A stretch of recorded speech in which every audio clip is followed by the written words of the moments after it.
Esse tripé é o famoso trocar pneu com o carro andando, né? E no caso da psicanálise, eu diria que em alta velocidade, porque quando a gente percebe, já está lá, fazendo a Exato. individual, a supervisão, tudo junto ao mesmo tempo, atendendo.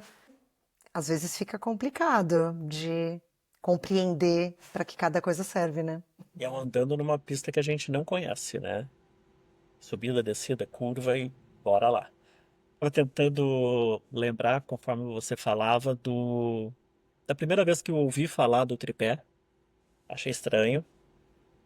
E hoje é tão óbvio, faz tanto sentido. E o que que você achou estranho? Como assim eu tenho que fazer supervisão e manter minha análise? Essa foi a primeira coisa. Não pode fazer um só, né? Já que eu faço minha análise, o meu analista me ajuda. Já estou lá mesmo.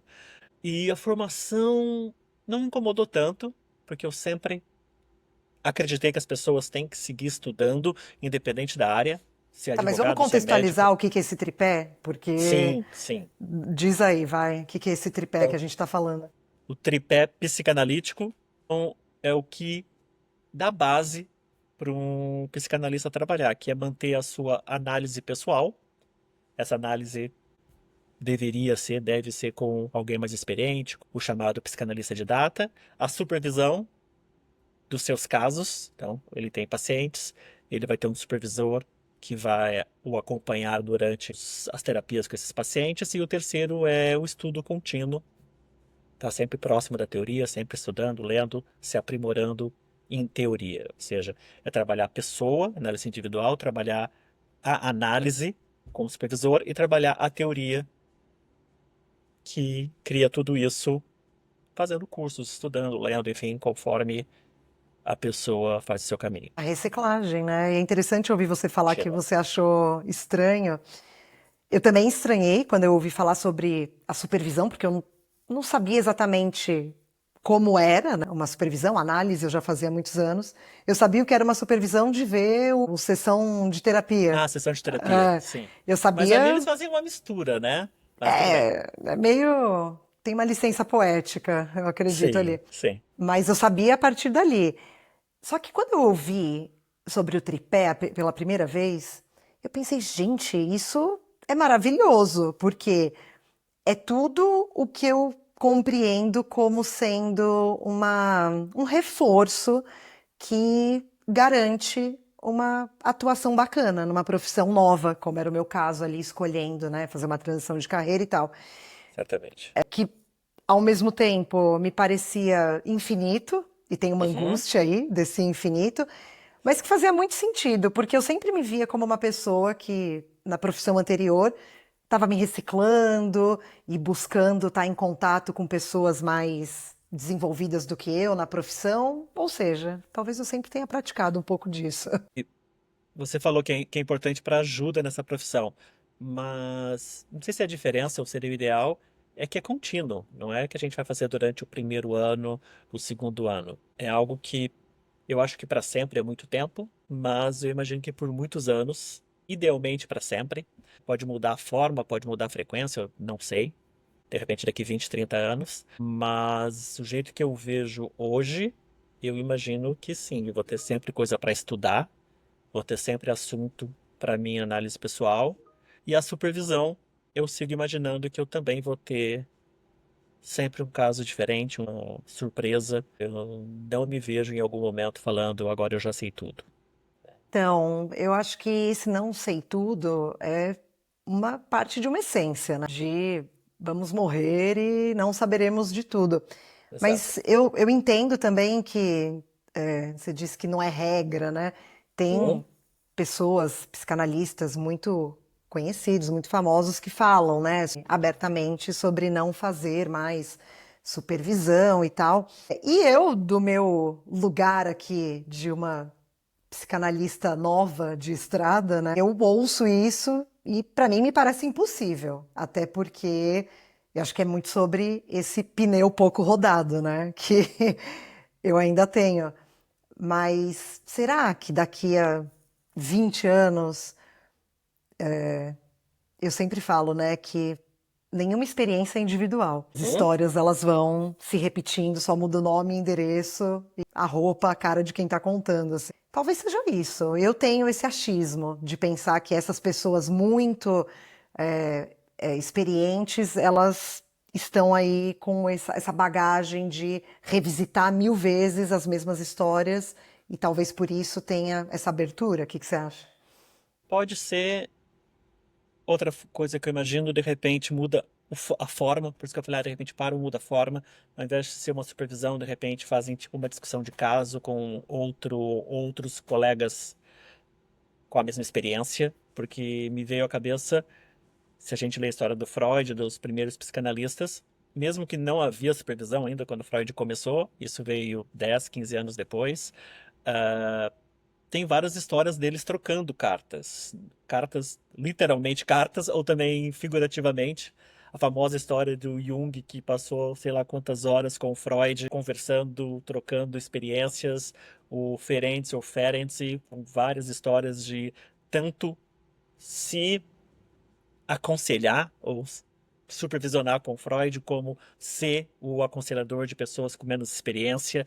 Então, essa prática vem de muito tempo, né? Muitas pessoas falam que foi Ferenczi, inclusive, que começou porque ele falava que era importante que a pessoa se conheça cada vez mais profundamente para poder atender os outros. Então, a história do manter a análise indo vem baseado nele, não necessariamente ele que botou essa palavra no papel, né? Não tem um artigo dele falando, mas vem muito da ideia dele que ele falava que a gente nunca está terminado. Ele falava que tem que ter um olho de fora para ajudar a dar suporte na análise.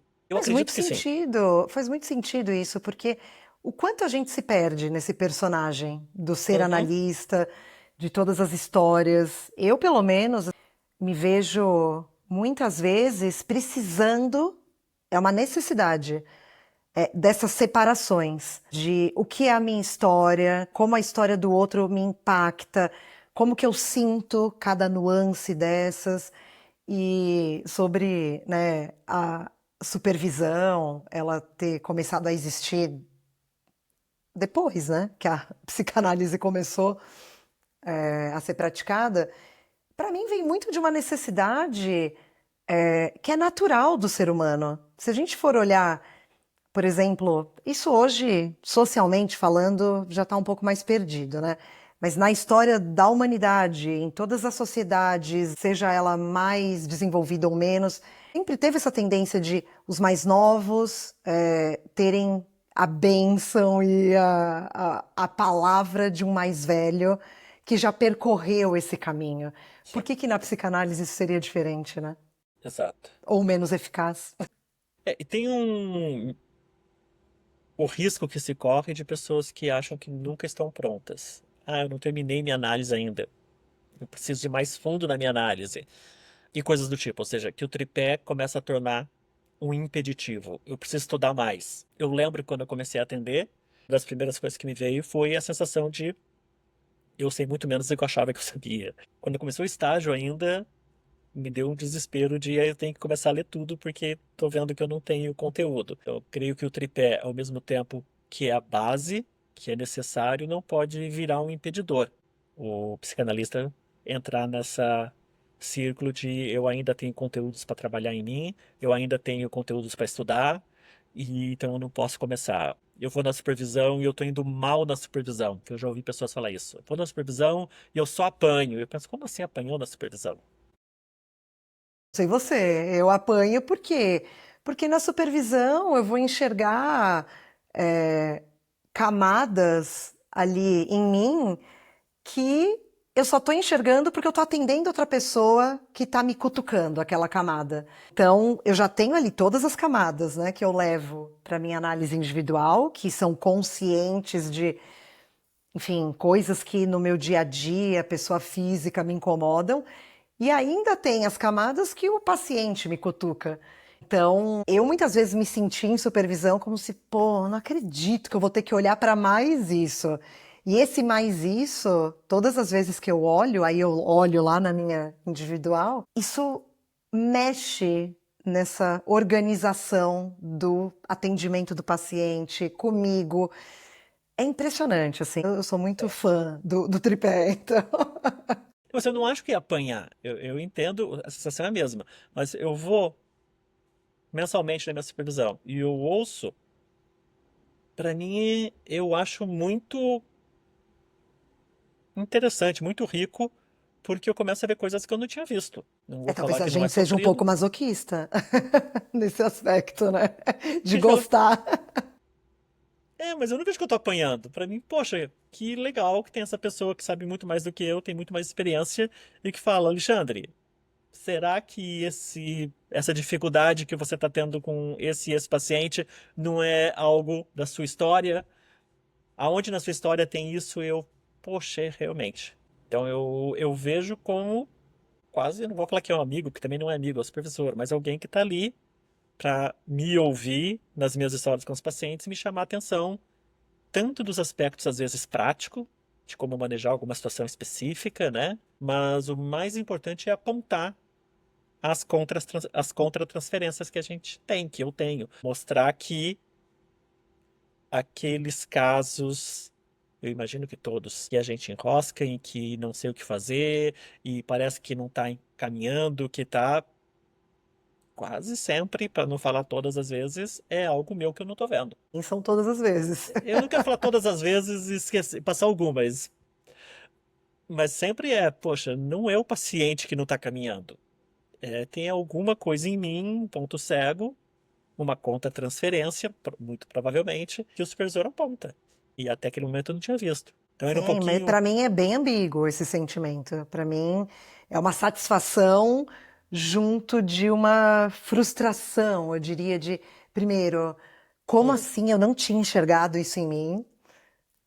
Como assim eu vou ter que adicionar isso à minha lista da eu já minha tenho tanta análise coisa individual? para levar. Exatamente. Então, para mim é uma ambiguidade muito grande, só que é um alívio muito grande, porque é o que você falou, né?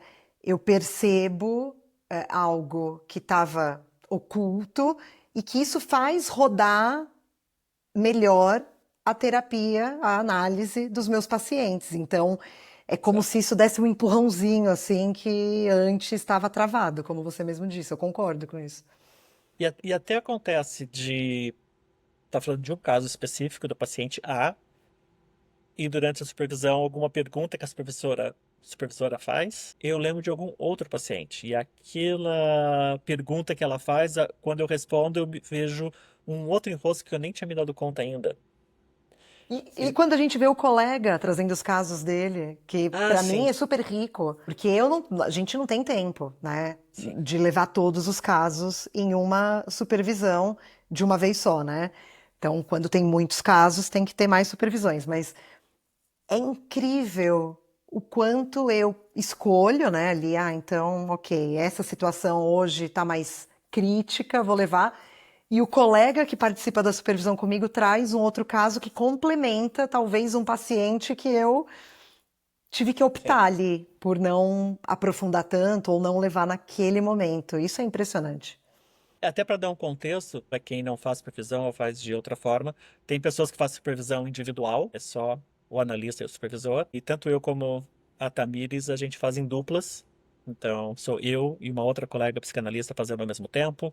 A Tamires também faz com outro colega ao mesmo tempo. Então, é disso que ela está falando, que são dois psicanalistas ao mesmo tempo falando com o supervisor, que aí tem essa troca. Quando me ofereceram esse modelo no primeiro momento, eu fiquei resistente. Por que que eu vou dividir com alguém? Mas realmente é rico, porque aí tem a minha hora e eu fico na hora da colega ouvindo os casos dela.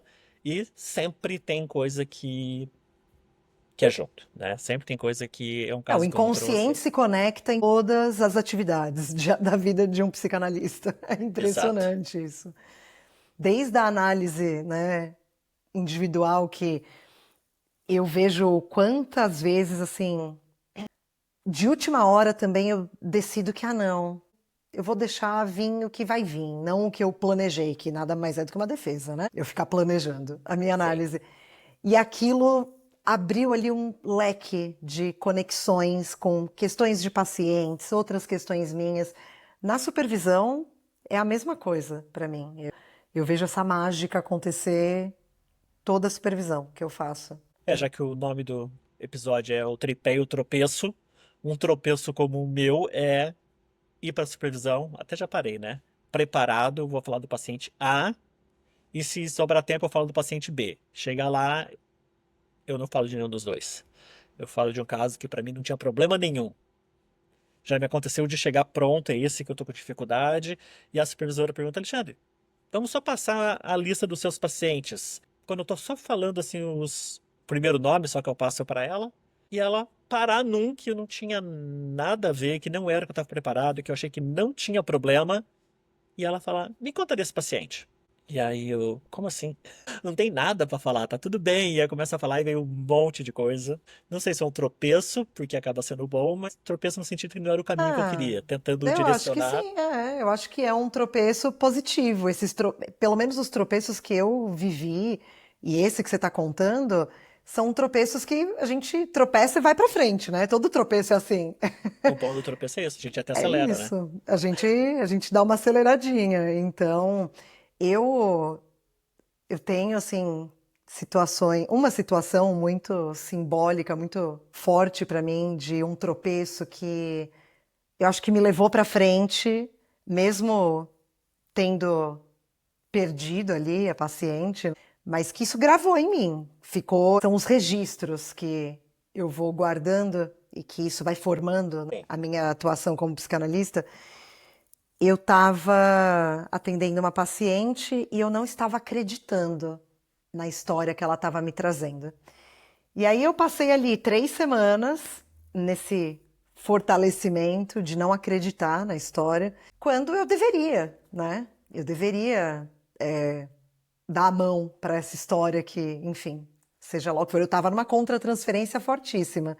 E quando eu cheguei na minha supervisão, trazendo essa percepção, aí que eu entendi que fazia parte da minha contratransferência e era tarde demais. A paciente deve ter sentido. Eu fico muito feliz assim disso ter sido logo que eu me formei, porque me deixou muito alerta para o quão aberta, né, eu devo estar para tudo aquilo que um paciente me trouxer. E que se eu não tiver, isso vai ter implicações que eu talvez só pegue quando já não tem mais jeito. E não é pelo paciente ir embora, porque paciente vem e vai, mas é muito pelo processo mesmo, né, daquele paciente que eu não pude colaborar por minha própria culpa, né? Vou dizer culpa, mas por minha própria inconsciência, acho que é o mais justo, né? Eu ia falar disso, quando você disse a frase perdi o paciente, eu não sei se a gente perde o paciente, mas aí é uma outra discussão. Que eu creio que eu lembro de todos os pacientes que já passaram por mim, e aí se colocar os estágios junto que eu fiz, já tem um número razoável. E tenho uma sensação de que eles são meus pacientes. Seja porque eles ainda contribuem para a minha formação, porque eu estou lendo alguma coisa, estou estudando, eu estou com um paciente atual e vira e mexe volta a histórias, seja as histórias parecidas, seja as histórias exatamente diferentes, seja o jeito que eu falei com um ou com o outro, mas perder paciente é uma coisa que fica na minha cabeça Não, se é mas o perder, real ou não. você está falando algo que é muito justo mesmo. Porque esse paciente, eu vejo que todos os que já passaram por mim, desde grupo didático, eu integrei parte, né, de tudo que foi vivido. Então, esse perder, ele é uma linha muito tênue mesmo. Tem É, razão, eu já concordo li com isso. gente falando que uma vez que a relação paciente e analista nunca termina, que Sim. sempre fica. Sempre, eu sempre vou ser analista de alguém. Eu vejo que a análise pode terminar, mas a relação, de fato, não, porque se estabelece ali, né, uns papéis. Então, isso, eu, pelo menos hoje em dia, né, eu não conseguiria me ver fazendo amizade, por exemplo, com alguém que foi meu paciente. Eu acho que isso quebraria, inclusive, a ressonância desse processo. Mesmo no futuro, né? Mesmo hoje ou no futuro, eu não sei, Sim. eu não posso falar daqui a 20, 30 anos, como a gente falou no começo, né? Os psicanalistas que dizem que não fazem mais supervisão, eu não sei o que que muda. Eu não sei até que ponto isso se altera, né, na percepção da atuação. Enfim, quanto limite é possível se colocar mesmo se extrapolando uma relação. Eu não sei. Então, só posso falar pelo hoje mesmo, né? Então, eu falei da supervisão individual e dessa que fazem dupla. Tem uma supervisão que eu vejo por aí que eu não gosto, que eu até falo que para mim não é supervisão, quando é em grupo. Então, eu vejo alguns casos, inclusive comercialmente vendendo, supervisão com 20, 30, já vi com 50 pessoas. E aí tem uma pessoa que vai levar um caso e vai ter lá o professor, a professora que vai ajudar naquele caso. Isso para mim não é supervisão, isso para mim é estudo de caso. Casos clínicos, né? Casos clínicos, É. tô com dificuldade nesse paciente, eu vou lá, falo com uma pessoa mais experiente e tem um público assistindo. Porque eu já participei como assistindo uma situação dessa e não é supervisão. É um psicanalista que está com dificuldade, leva e alguém mais experiente dá conselhos. Isso não é supervisão. Podem até chamar de supervisão, mas não. É casos clínicos, é estudo de caso, pode chamar de qualquer outra coisa. Porque, Mas até porque isso, em mim, diminuiria muito a minha capacidade de me abrir sobre como eu me senti. Porque é isso, a esse, supervisão a gente está abrindo uma ferida também. exato. Aí esse tipo de pergunta não acontece. Aí é tudo o paciente falou, o paciente fez, o paciente fez. Eu perguntei isso, isso, isso. Eu vejo que às vezes pergunta, explora tal e tal coisa, e para aí. Obviamente, num público de 50 pessoas, ninguém vai perguntar, isso reflete sua história? Ninguém vai chegar em algo do tipo, até por respeito. Então, Uhum. nunca vai realmente tocar ferida. É realmente pedindo um conselho pro irmão mais velho. E era isso. Mas E formatos e formatos, é né? formatos e formatos. Por isso que isso me traz aquele ponto que eu comentei com você antes, quando a gente estava vendo o episódio de hoje, como seria, sobre o quão positivo é a gente perguntar para o nosso analista se ele faz supervisão, em que formato. Isso me parece um pouco tabu, sabe? Mas é algo que, se um paciente me perguntar, eu ia ficar muito feliz em poder dizer que sim, eu faço uma supervisão com alguém que é um didata, eu mantenho a minha individual, porque eu acho que isso inclusive gera com mais força o ambiente ali de segurança, de acolhimento. E quase ninguém Exato. pergunta isso. Eu já muitas vezes olhei para trás e pensei, poxa, mas eu não perguntei para nenhum dos meus analistas se eles fazem. Hoje em dia, eu acho que eu sinto menos essa necessidade por eu fazer análise com pessoas de dentro da instituição, lá do Sim, IBCP. sim. Então, são professores. Mas antes, quando eu não estava em análise e supervisão, né, com esse tipo de profissional, eu fiquei com uma pulga atrás da orelha, que agora já foi, mas não sei, o que que você pensa disso? Nunca pensei em perguntar, de novo, porque eu faço com pessoas de dentro do IBCP e eu assumo que eles façam, mas eu já fui perguntado. Por acaso ou não, com uma paciente que estuda psicanálise, e um dia ela chegou na sessão, que ela tinha provavelmente estudado, e perguntou se eu fazia análise e supervisão. Mas eu falei para ela, sim, eu faço, mas eu achei que seria interessante, mais ou menos pelo que você falou, para ela saber que sim, que é uma prática feita, que é importante, enfim. Então, eu achei que, por saber que ela está estudando, que ela tem a intenção de se tornar psicanalista, ela saber que sim, que o analista dela faz supervisão, o analista dela faz individual, que eu sigo estudando, que eu sigo lendo. Isso ela sabe, porque me acompanha em outros podcasts e coisas que eu faço. Mas eu achei que seria interessante, não estaria abrindo muito da minha vida, até porque se ela está estudando, ela deve esperar que todo psicanalista faça isso. Mas eu achei que para ela E seria aí, assim, interessante. esse papo aqui é justamente para quem está estudando, né, para quem Exato. está se formando. Eu duvido muito que um paciente que não esteja, né, dentro desses escopos vá perguntar, mas para quem está estudando e para quem está se formando ou vai entrar na formação, é uma pergunta que me parece interessante. Eu gostaria de ter tido esse insight, sabe? Pergunta e me conta depois. Agora, essa parte crucial da formação, enfim, né? Eu acho que varia muito de escola para escola, de instituição para instituição, mas eu sempre me senti num ambiente muito seguro ali dentro do IBCP. Mas eu sei que algumas escolas, elas, enfim, você pode fazer a sua análise, a sua supervisão com quem você quiser. E aí, esse com quem você quiser que é o ponto cego, né? Que Pode essa ser. pergunta pode cair bem. Outra coisa da supervisão, eu acho que para quem nunca fez, para quem receia, ele é um espaço de escuta da gente que escuta. Não é um espaço de julgamento, não é um espaço que você fez errado. Eu vejo, de repente aí vem o apanhar, não sei. Eu fui, tá, tudo que eu fiz estava errado. Eu não Mas é vejo a desse jeito. percepção da É a pessoa, percepção, né? exatamente. Mas é um espaço de escuta, é um É. espaço de você falar. Se a pessoa pergunta, você perguntou isso, você explorou isso, e você fala, não, não quer dizer que você está errado. Aí ela está te abrindo possibilidades, pontos que de repente não foram vistos por você ainda. Mas eu vejo mais como um espaço de escuta. Confesso sim que nas primeiras supervisões eu saía com certa frustração, mas foi bem no início. Eu acho que ainda no estágio, acho que as Aí eu saio primeiras muito duas ou ainda. três.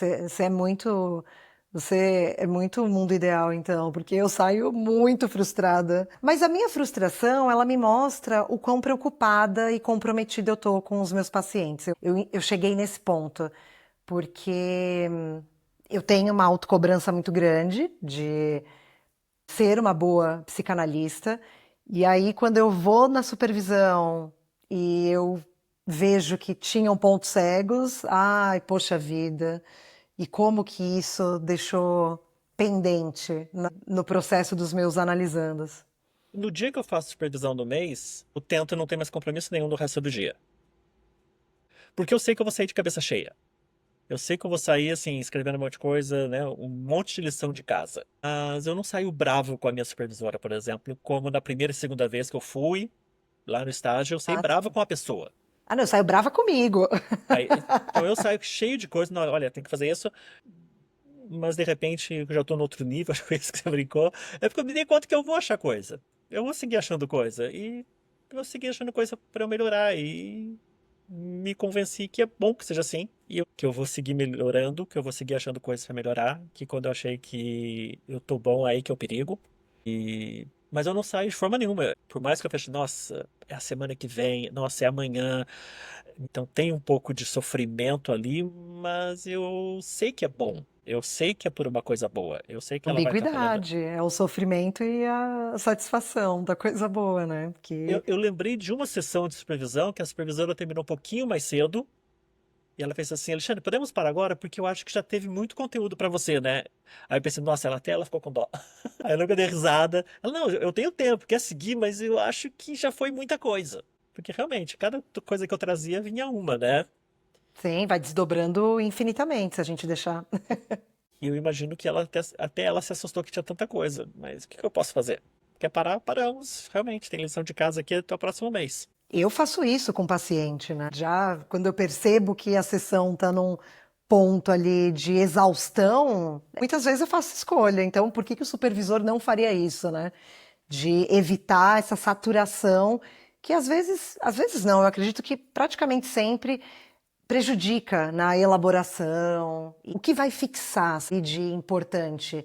Eu Ficar vejo 5, 10 que minutos a mais para cumprir o horário. para cumprir horário, aí você dilui a obra, famoso diluir a obra. É melhor parar antes. Eu acho que o supervisor também é sábio nessas horas, eu agradeço. E uma última coisa sobre supervisão é o supervisor e o analista ser a mesma pessoa ou não. O que que você acha, Tamires? Eu acho que não. Mais uma vez, pela saturação, eu sou super contra saturar uma, um encontro, porque é um encontro, né? Então, aquela coisa de eu vou plantar um pouquinho dessas sementes, outras daquela, e no fim você não sabe o que está nascendo. Eu acho que isso é bem confuso, então como eu disse antes, eu gosto, hoje em dia eu vejo a necessidade dessa separação das caixinhas e elas se encontram. Isso é bacana para mim.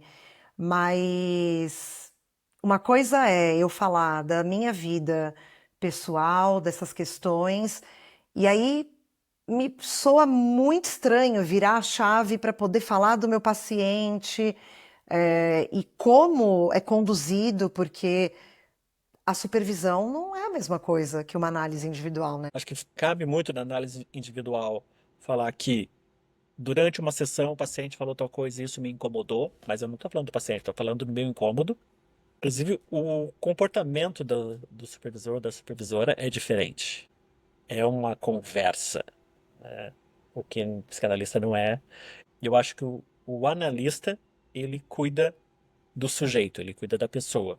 E o supervisor, ele cuida da pessoa que cuida da pessoa, o que é um pouco diferente. É eu chegar e falar, você lembrou de fazer isso? Lembrou de fazer aquilo? O Um exemplo. supervisor, para mim, é um guarda-costas do analista. Porque o supervisor, ele vai apontar o que a gente não está enxergando, e isso evita que eu caia num buraco grande Uhum. nessa análise do meu paciente. O supervisor, ele vai me lembrar de fatores que me preservam, por exemplo, está tomando remédio, pegou a receita, colocou no prontuário. Eu acho que é um guarda-costas mesmo. Exato. Situações, principalmente, bom exemplo, quando traz medicação, eu acho que o supervisor também ele pode ajudar em alguns casos, a pessoa chegar e falar, eu não sei se eu dou conta desse paciente. Acho que é o supervisor que vai falar sim ou não que vai mas te ajudar. Se for falar não, você não dá conta, fala que você não vai atender, não vai te deixar com aquela sensação de que você é incompetente. Uhum. Não me É aconteceu alguém que ainda. está te olhando em perspectiva, né? Exato. E eu sempre falo isso na minha vida pessoal, olhar em perspectiva amplia, né, o nosso horizonte. Quando a gente está muito próximo de uma relação, de uma pessoa, a gente está vendo ali um pedaço que talvez fique muito difícil mesmo de encarar aquela, né, aquela situação. Eu estou focando só naquilo. E aí, quando eu consigo olhar a colcha inteira de retalhos, eu falo, tá, ok. Talvez eu não dê conta deste aspecto desse paciente, mas tem tantos outros que eu já percorri essa estrada e eu consigo, né, carregar essa lanterna para esse paciente, que eu não preciso só me ater àquele lá que está me doendo ainda. Eu fiquei aqui pensando dificuldades que tem o analista e o supervisor como a mesma pessoa pode trazer.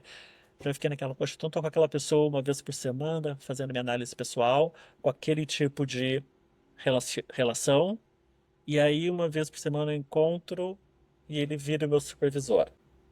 Eu acho que vai quebrar alguma coisa aqui nesse meio. Eu já fiquei imaginando que aí, quando ele tá me fazendo as perguntas, supervisor, a minha cabeça pode ir dele como analista, né? E sei lá qual que fazia a fantasia que pode criar na cabeça do neurótico aqui.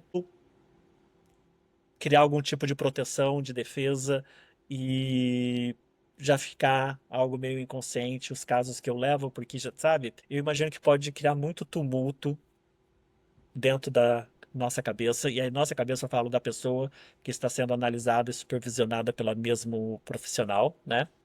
E tem uma coisa para mim que me veio agora. Fazer tudo, análise individual e supervisão com a mesma pessoa, para mim talvez seja um grau de me vulnerabilizar tão alto diante de um único ser humano que eu não daria conta. Eu acho que eu preciso fatiar o quanto, além das caixinhas serem importantes, como a gente já falou antes, eu acho que é isso, é muita vulnerabilização do quanto eu estou expondo, sabe? Quem eu sou, como eu sinto. Para uma só pessoa, talvez eu não desse conta. Interessante. Eu falo interessante porque quando eu escolhi a minha supervisora, um dos fatores, provavelmente o principal, foi que ela era a coordenadora do grupo didático que eu era parte. Então, grupo didático, para quem não sabe, como se fosse um estágio que a gente tem na psicanálise, onde a gente atende colegas com um professor junto. Mais ou menos essa é a explicação, né, Tamires? Isso Simplificando. é uma simulação Isso, de um setting analítico em arena aberta. isso. Então, tem duas pessoas que estão encarnando o papel do analista e do analisando, os outros todos estão observando como analistas Analistas. também, e ali tem uma coordenação de duas ou três pessoas que fazem essa supervisão de como foi também essa análise, né? E a escolha dessa profissional foi exatamente porque ela fez isso por quase 2 anos comigo, e na minha cabeça foi, ela já me conhece bastante, ela já sabe como eu atendo um pouco, porque ela viu várias vezes, ela me conhece como o meu psicanalista conhece. Então ela sabe provavelmente mais as minhas fraquezas ou aonde eu posso melhorar do que se fosse alguém que começa do zero. Não que não vai chegar no mesmo nível, mas eu achei que economizaria etapas. Além do que eu eu confio no trabalho dela, né?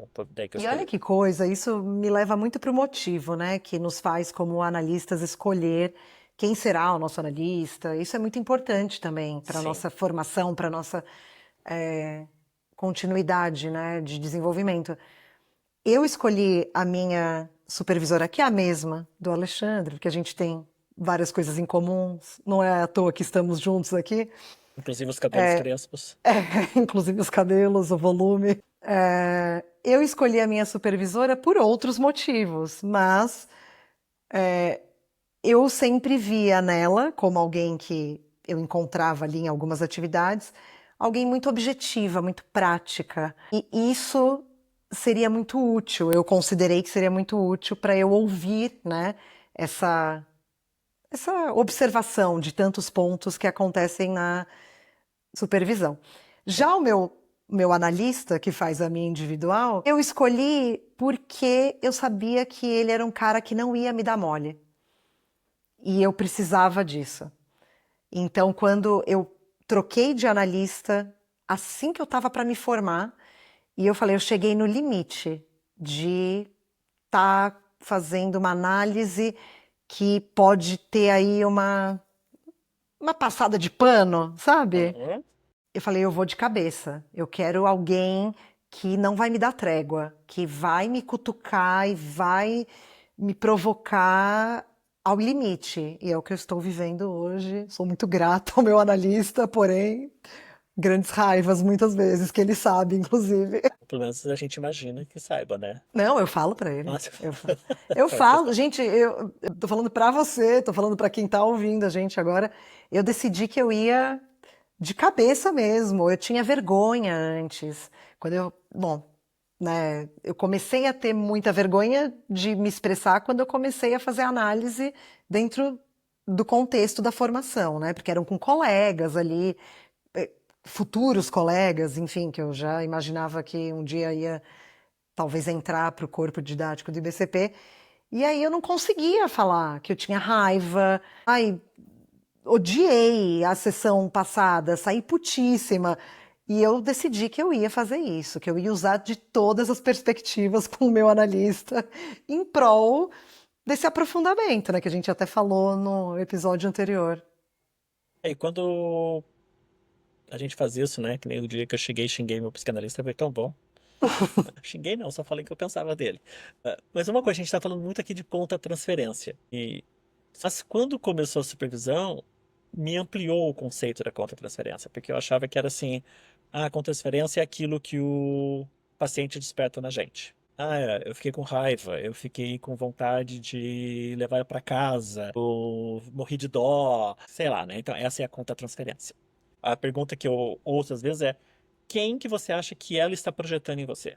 Eu acho que o exemplo que para mim ficou mais marcado foi uma das primeiras supervisões que eu fiz com essa supervisora. Cheguei, falei de um caso de uma paciente e ela perguntou: e o que que você sentiu quando ela estava te falando essa história? E na minha cabeça foi aquela história: quais são os sentimentos básicos? É raiva, é inveja, né? Desse meu jeito, eu falei: o que eu senti? Ela falou assim: eu senti vontade de falar para ela: minha filha, lava essa cara, joga uma água nessa cara, penteia esse cabelo, pega a sua malinha e vai pra escola. Sei lá por Quem que que eu falei falaria isso. assim com ela, né? Exato, o que ela falou. Quem que falou isso com ela? Eu falei, ninguém, porque ela fala que os pai e a mãe saíram de manhã de casa, ela fazia tudo sozinha em casa. Eu falei, então, de quem que ela tá sentindo falta? Mas por que que veio isso?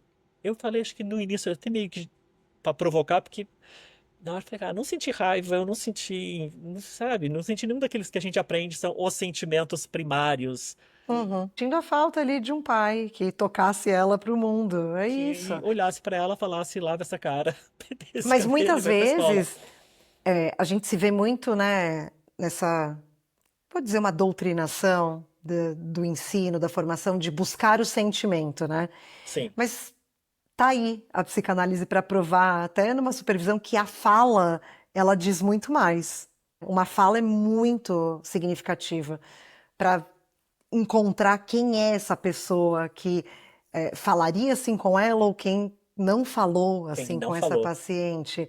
E você sabe que, assim, isso foi para mim essa descoberta de que eu precisaria entender que papel eu estou, né, na análise do paciente e como eu vou fazer diferente do papel original de quem executou. Isso para mim me trouxe um peso de uma Uhum. responsabilidade nova que eu, na hora, assim, foi um choque tão grande que eu pensei, como que eu vou dar conta? Porque a vida do psicanalista, eu tô vendo que a minha vida de psicanalista é isso, é todo dia um como eu vou dar conta disso.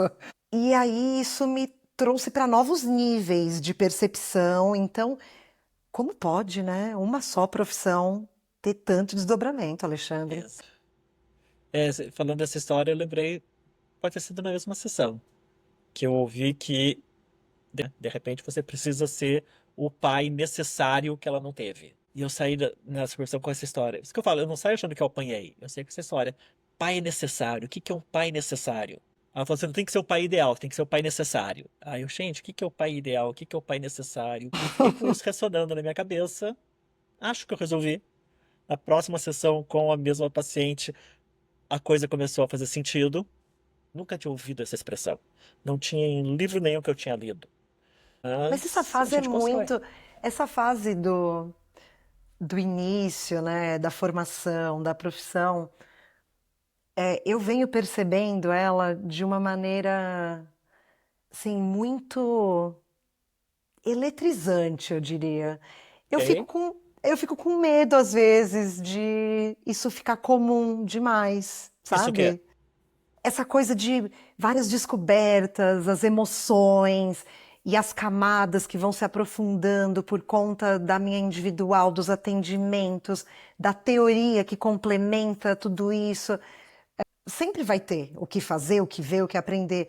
Mas eu acho que é muito especial essa fase. Eu falo isso porque quando eu escuto psicanalistas mais antigos, assim, dizendo que eu já não faço supervisão, ou alguma dessas situações que me parecem irreais, às vezes eu conecto com essa coisa de eu já vi muito, sabe? Que Uhum. hoje em dia eu não posso dizer que eu já vi muito. Deve demorar algumas décadas, eu diria, para chegar nesse nível, mas Exatamente. Então eu valorizo. Eu acho que daqui uns anos eu vou olhar para trás e eu vou falar, aquela época foi muito rica, assim. sem querer mudar muito aqui, mas a gente está falando bastante da supervisão e da análise meio que junto. E eu queria falar uma coisa da formação continuada, do estudo continuado, como se queira chamar. E pelo menos para mim, depois que eu comecei a atender, eu falei quando começou o estágio me deu um desespero, que eu falei, gente, eu não sei nada. E realmente, desde que eu comecei a atender, a sensação que eu tenho é que aí em si eu comecei a estudar. A sensação que eu tenho é que até lá eu não tinha estudado nada. E olha que Igual já tinha aqui. sido mais de 2 anos. Aí que eu comecei a estudar, comecei a ler e leio pra caramba. E sempre acho que eu tinha que ler mais, que eu tinha que estudar mais. Então, eu acho muito necessário. Eu não consigo me imaginar parando, porque eu sei o tanto que tem ainda. Mas uma coisa que eu me lembrei, queria chamar a atenção. Você sabe, eu estou fazendo a leitura da obra do Freud. E várias vezes eu chego num livro, fala de um determinado assunto, e parece que os meus pacientes sabem que eu estou lendo aquele livro. E começam a trazer assuntos relacionados àquele tópico, né? Assim foi quando eu li O Homem dos Lobos, assim foi quando eu li O Homem dos Ratos, assim foi quando eu li o Três Ensaios sobre a Sexualidade. Eu falo, gente, por que que agora tá todo mundo trazendo histórias obsessivas? Por que que agora tá todo mundo trazendo histórias de sexo? A sensação que dá, e voltando, você falou rapidamente a história do inconsciente que se comunica, Uhum. parece que conforme a gente se prepara, os assuntos vêm. E aí eu entro naquela história que não sei se isso é física quântica, de onde que é, mas eu sei que é de um filme que fala sobre física quântica, aquele What the Bleep We Know, lá de Eu acho que eu não sei nem se tem 2005, mais ou tradução, menos. sim. Enfim, que ele fala da história que os índios, quando viram as caravelas pela primeira vez, não viram. Eu não Eles não sei, sabiam reconhecer, não tinha não sabia referência. reconhecer exatamente. Então não sei se é porque os pacientes, de repente, os pacientes traziam o assunto e como eu não tinha um entendimento, não tinha conhecimento, eu não via e passava. E conforme eu vou tendo mais conhecimento, eu começo a ver. Pode ser essa a explicação. É aquela coisa, você compra um carro e aí de repente parece que todo mundo ao seu redor comprou aquele mesmo modelo de carro. E quando A gente só roubam o fica teu mais carro, então? atento, né? Um dia me roubaram um Golfe vermelho. Só tinha Golfe vermelho na cidade. Todos eram seus, que você estava To- achando. Eu nunca tinha visto golfe vermelho na minha vida. Eu comprei um, roubaram. Só em tudo quanto era esquina tinha um golfe vermelho parado e eu verificando a placa. Mas você sabe que você estava falando da teoria, da continuação do estudo, né? Que você se questionou, será que eu paro? Essa é uma pergunta que nem se passa pela minha cabeça hoje em dia, porque a coisa mais gostosa que eu vejo hoje atendendo é conseguir olhar para a teoria e ver o quanto isso existe de fato no dia a dia da clínica. Eu acho muito legal. Quando eu estava me formando, eu não tinha essa perspectiva. Eu comecei a ter na época do estágio, só que eu ainda estava com um volume de situações ali de estudo, de aula, que não me permitia ter essa, vamos dizer assim, uma plenitude de falar, poxa, olha, essa paciente me trouxe isso me lembra Melanie Klein. E aí eu vou, revisito algum texto. É impressionante, porque é tudo muito invisível, né, na psicanálise. A gente aprende um monte de teoria, e aí, quando você tem uma oportunidade de ver a materialização daquilo, para mim é muito bacana, muito. E uma última coisa, a gente está chegando no horário para terminar a sessão. Eu acho que a gente não pode deixar de falar da importância do IBCP, pelo menos para mim, depois da formação, ou seja, o fato de estar vinculado numa instituição, porque, de certa forma, facilita, pelo menos, o estudo contínuo, facilita a análise e a supervisão, de certa forma. Então, eu acho que o fato de estar numa instituição, e a gente está usando o IBCP aqui porque é que a gente faz parte, mas é a instituição que for, de estar numa comunidade ativa de psicanálise, principalmente no momento em que você se forma e que tá, o que que eu faço agora, hoje eu vejo como um passo muito importante que eu dei. Não sei se para você também seria da mesma forma. Eu comentei, né, no episódio, no primeiro episódio, sobre o quanto viver uma segunda transição de carreira, para mim, ao mesmo tempo que foi excruciante, desafiador, foi muito mais bem planejado, muito mais bem estruturado, inclusive sabendo que seria essencial eu me vincular a alguma instituição e ter essa, eu vou dizer uma rede de apoio, porque Uhum. é uma rede de apoio ali Sim. que me dá mais estímulo.